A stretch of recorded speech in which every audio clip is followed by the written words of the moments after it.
Did you know that nearly half of all Americans couldn't cover a $1,000 emergency expense without going into debt? A single car repair, an unexpected medical bill, or a broken appliance at the wrong time can plunge many into financial distress. For nearly half the country, any of these situations would mean pulling out a credit card, borrowing from family, or scrambling to figure out which bills can wait another month. This is the reality most people live in.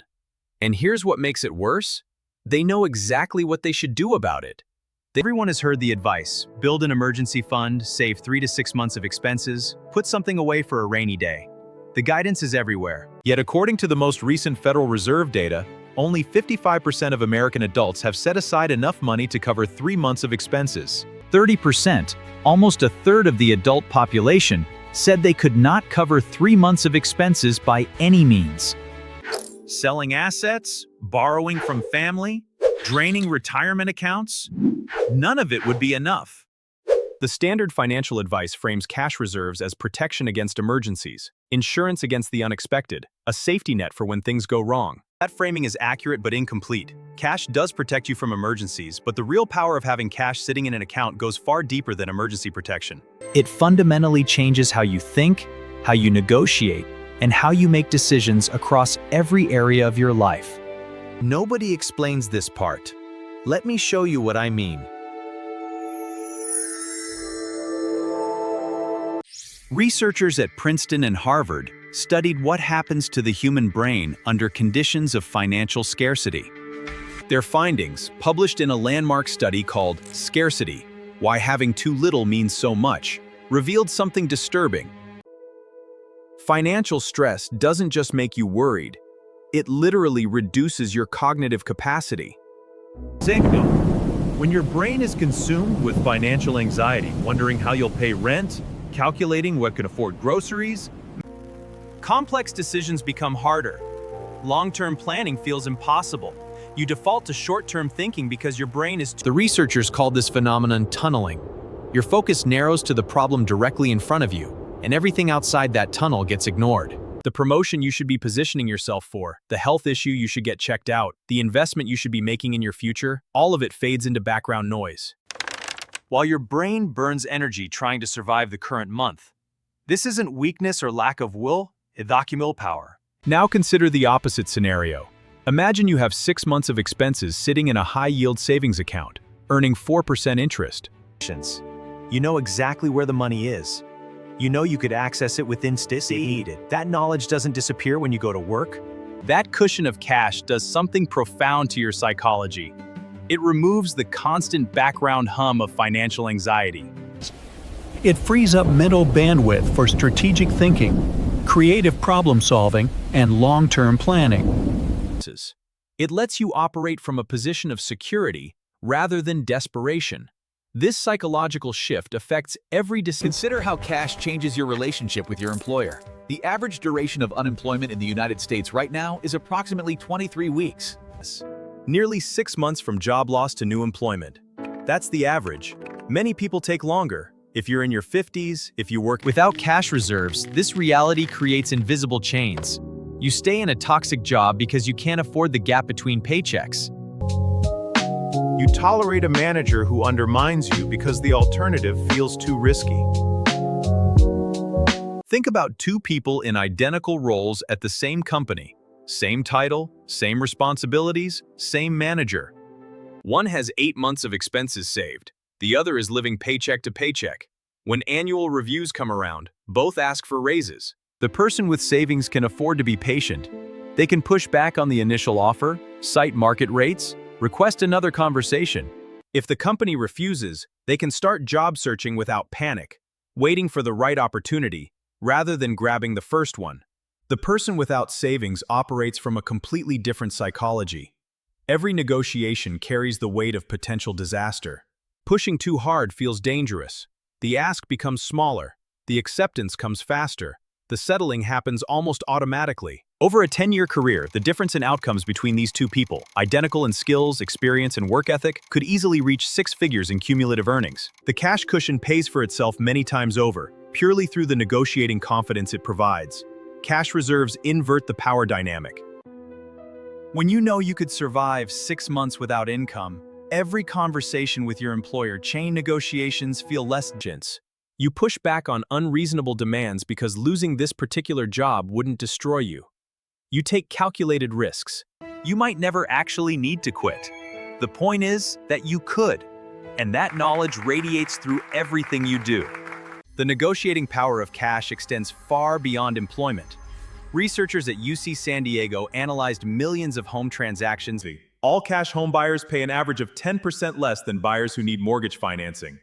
In 2025, that discount reached 9%. Think about what that means at current home prices. The median home in America costs roughly $410,000, a 9%. That's not a coupon or special deal. It's the premium sellers charge for the uncertainty of dealing with finance buyers. Why do sellers accept less money from cash buyers? Certainty, speed, reduced risk. Mortgage transactions fail roughly 5 to 6% of the time. The buyer's financing. Each of these scenarios forces the seller back to square one, relisting the property, scheduling new showings, waiting for another offer that might also collapse. Cash eliminates these variables. The buyer either has the money or they don't. No bank approval required, no appraisal anxiety. Closing happens in days rather than weeks. For sellers who've already purchased their next home, who are paying carrying costs on an empty property, or who simply want the process fit. Obviously, most people can't pay cash for a home. The point is that having cash fundamentally changes your negotiating position across countless transactions. When your car breaks down and you need replacement transportation, cash gives you options. You can buy from a private seller offering a better price. You can negotiate without worrying about financing approval. You can walk away from a bad deal because you're not desperate for whatever terms a dealer offers. When you're renting an apartment, landlords notice when someone can pay several months up front. When you're hiring contractors for home repairs, when you're negotiating with any creditor, your position improves dramatically when you're not borrowing from them. Cash is leverage, and leverage compounds across this. But there's another dimension that rarely gets discussed. People without cash pay what economists call a poverty premium. Consider the mechanics of daily life without a financial cushion. You can't buy in bulk when items go on sale because you don't have the cash for larger upfront. You can't pay annual insurance premiums, which typically offer 5 to 15% discounts, so you pay for monthly payments. You can't maintain your car proactively, replacing tires before they're bald, fixing small issues before they be catastrophic. You can't shop around because time pressure dominates every decision. You need the thing now. You can't wait for a sale or compare prices across vendors. You can't take advantage of employer benefits that require upfront investment, contributing enough to get the full 401k match, using flexible spending accounts. The guaranteed returns sit there unclaimed because you can't afford the cash flow disruption. Add these premiums together and The less money you have, the more you pay for the same goods and services. Cash reserves eliminate the poverty premium entirely. When you have money available, you can optimize every purchase for value rather than urgency. The emergency fund doesn't just protect against emergencies. It stops the daily bleeding that most people don't even realize is happening. Here's another angle that almost never gets mentioned. Cash isn't just protection against bad things happening. It's the ability to capture good things when they appear. Opportunities rarely arrive on a convenient schedule. The perfect job opening happens when it happens. The investment chance comes when the market crashes, not when your portfolio is ready. The business opportunity needs capital now, not 6 months from now when you've saved up.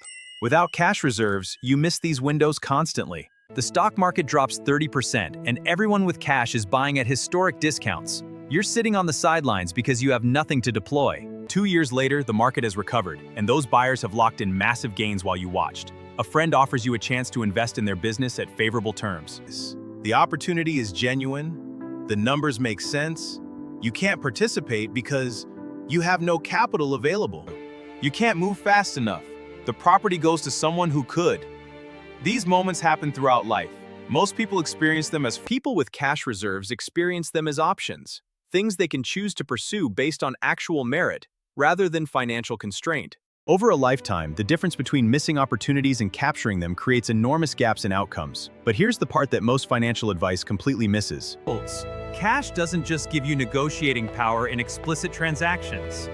It gives you the ability to think clearly as a decision. Consider how financial stress affects major life choices. Should you go back to school for additional credentials? Without cash reserves, the analysis gets distorted.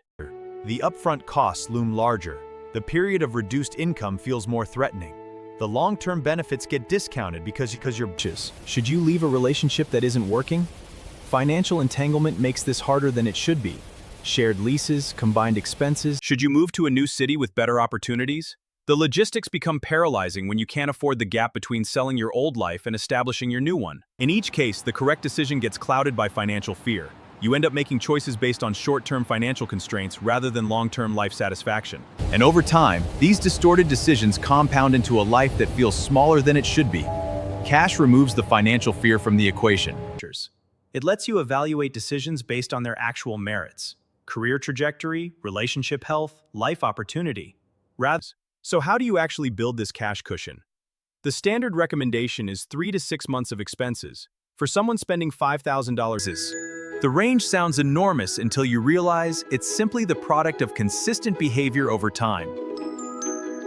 Multiply by 3. That's your initial goal. 6 months comes later. Build automatically. Set up a recurring transfer from checking to savings on the same day your paycheck hits. The amount matters less than the consistency. $200 per month becomes $2,400 per year. $500 monthly becomes $6,000 annually. The numbers add up faster than you expect when the behavior is automated. Put the money somewhere it can grow. High-yield savings accounts currently offer on $20,000, that's roughly $800 to $1,000 in annual interest, rather than $78. The money is still liquid. You're just getting paid for holding it. Make the money slightly inconvenient to access. This isn't about hiding it from yourself. A separate bank from your checking account with no linked debit card accomplishes this beautifully. When you want the money, you can get it. You just have to initiate a transfer and wait a day or two. That delay stops most frivolous withdrawals before they happen. Define what counts as emergency versus what doesn't. A great sale on something you want is not an emergency. Being bored or stressed is not an emergency. A new restaurant opening nearby is not an emergency. Clear definitions prevent the slow erosion of funds through death by 1,000 rationalizations. The progression of financial security looks something like this. First, you stop the bleeding. Build $1,000 to $2,000 in immediately accessible cash. This stops the cycle of credit card emergencies. For roughly half of Americans, reaching this level would already represent a significant improvement. Second, you build the At this level, a job loss becomes stressful rather than catastrophic. A medical issue becomes manageable. Third, you reach genuine security. 6 months of expenses or more. This is where the psychology truly shifts. You're no longer operating from scarcity. You're making decisions from a position of strength. The mental bandwidth previously consumed by financial anxiety gets redirected toward building the life you actually want. The timeline depends entirely on your income, expenses, and intensity of focus. Some people reach 6 months in a year. Others take 3 to 5 years. The duration matters less than the direction. Every month you add to your cushion increases your options and reduces your stress. There's a counter-argument worth addressing. Some people argue that cash sitting in a savings account is lazy money.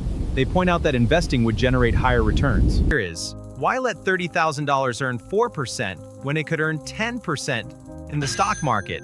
The math is accurate. Eating hot nails. But this argument confuses two entirely different purposes. Your emergency fund is not an investment decision. Markets can drop 30% in a matter of weeks. We saw exactly that in March 2020. If your emergency fund is invested and your cushion would provide far less protection than you planned for. Cash is different. The number in your account today is the number that will Think of it this way. You don't ask your house's foundation to generate investment returns. You ask it to hold the structure up. Once your cash cushion is fully funded, absolutely direct additional savings toward investments. But the cushion comes first. The cost of not having cash is rarely a single dramatic event. More often, it's an accumulation of compromises. You accept the first offer instead of negotiating because you need the certainty. You skip the medical checkup because the copay feels like too much this month. You put the emergency on a credit card, then pay 22% interest for years. You pass on the training that would advance your career because the upfront cost is prohibitive. Each compromise feels small in isolation. Together, they create a trajectory. 5 years later, you're behind where you should be. And you can trace the gap back to countless moments where fear of financial instability drove your decisions. Cash reserves break this pattern. They give you the space to make decisions based on what's actually right, rather than what's immediately cheapest. They let you invest in yourself. The emergency fund isn't just protection against catastrophe. It's permission to live strategically instead of defensively. The path forward is simple but not easy. Calculate your monthly expenses honestly. Set your target at 3 months, then 6. Automate the savings so consistency doesn't require willpower. Put the money in a high-yield account where it grows while waiting. Protect it from yourself by adding slight friction to access. Then, watch what happens. Watch how your thinking shifts when the cushion builds. Notice how negotiations feel different when walking away is viable. Pay attention to the decisions you make from security rather than desperation. The specific dollar amount matters less than the psychological transformation. At some point during this process, different for everyone, you'll realize that your relationship with money has fundamentally changed. You'll stop operating from scarcity. You'll start operating from choice. That shift is worth more than any emergency the fund might cover. The emergency fund is not an investment. Its job is not to maximize returns. Its job is to be available, stable, and accessible when you need it most. The path forward is simple but not easy. Calculate your monthly expenses honestly. Set your target at 3 months, then 6. Put the money in a high-yield account where it grows while waiting. Protect it from yourself by adding slight friction to access. Then, watch what happens. Watch how your thinking shifts when the cushion builds. Notice how negotiations feel different when walking away is viable. Pay attention to the decisions you make from security rather than desperation. The specific dollar amount matters less than the psychological transformation. At some point during this process, different for everyone, you'll realize that your relationship with money has fundamentally changed. You'll stop operating from scarcity. You'll start operating from choice. That shift is worth more than any emergency the fund might cover. The emergency fund is not an investment. Its job is not to maximize returns. The path forward is simple but not easy.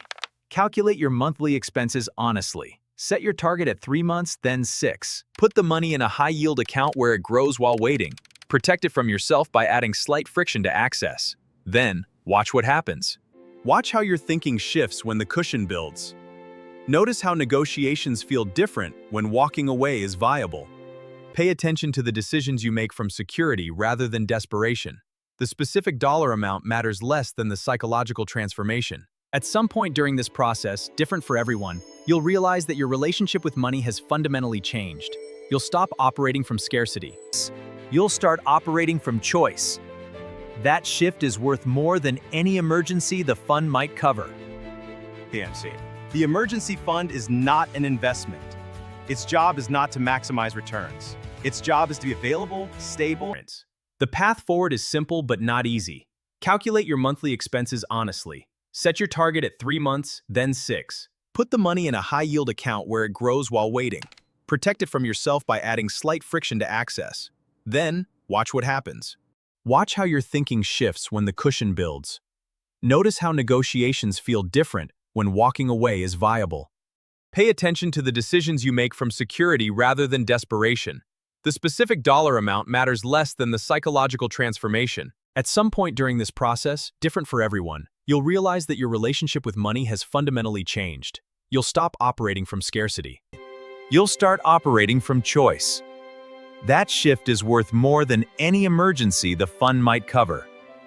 The emergency fund is not an investment. Its job is not to maximize returns. Its job is to be available, stable, and accessible when you need it most. The path forward is simple, but not easy. Calculate your monthly expenses honestly. Set your target at months, then 6. Put the money in a high-yield account where it grows while waiting. Protect it from yourself by adding slight friction to access. Then, watch what happens.